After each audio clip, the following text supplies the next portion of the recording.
కష్టాల్లో కృంగిపోకండి. యెహోవా కొరకు ఎదురుచూచువారు నూతన బలము పొందుదురువారు పక్షిరాజుల వలె రెక్కలు చాపి పైకి ఎగురుదురు, అలయక పరుగెత్తుదురు, సొమ్మసిల్లక నడిచిపోవుదురు. యెషయా 40:31. యోసేపు జీవితం ఈ వచనాన్ని అక్షరాలా నెరవేరుస్తుంది. యోసేపు కథ మనకు చాలా గొప్ప పాఠాన్ని నేర్పుతుంది.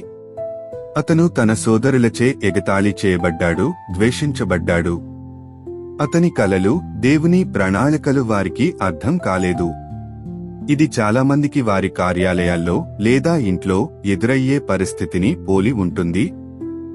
మనం ఎంతో కష్టపడినా మన ప్రయత్నాలు గుర్తించబడకపోవచ్చు, మన కృషికి తగిన ఫలితం దక్కకపోవచ్చు. అప్పుడు మనలో నిరుత్సాహం, నిరాశ కలగడం సహజం. యోసేపు నిర్దోషిగా ఉండి జైలుకు పంపబడ్డాడు. మన జీవితంలో కూడా అన్యాయం జరుగుతుంది, తప్పు చేయకపోయినా అపహాస్యం ఎదురవుతుంది. కాని దేవుడు దీన్ని చూడగలడు. ఆయన సమయాన అవసరమైన స్థాయికి మనల్ని లేపుతాడు.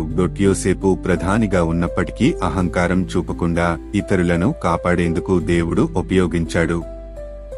మనం ఏ ఉద్యోగంలో ఉన్నా, అది ఉపాధ్యాయునిగా ఉండొచ్చు, డాక్టర్, ఇంజనీర్ లేదా చిన్న వ్యాపారిగా ఉండొచ్చు.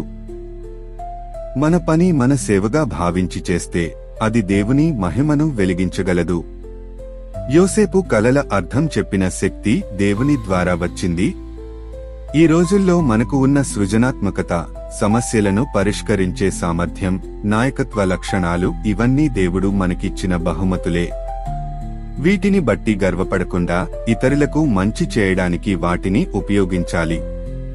మనం దేవుని చిత్తాన్ని అనుసరిస్తూ జీవిస్తే చివరికి మన శ్రమకు తగ్గ ప్రతిఫలం లభిస్తుంది.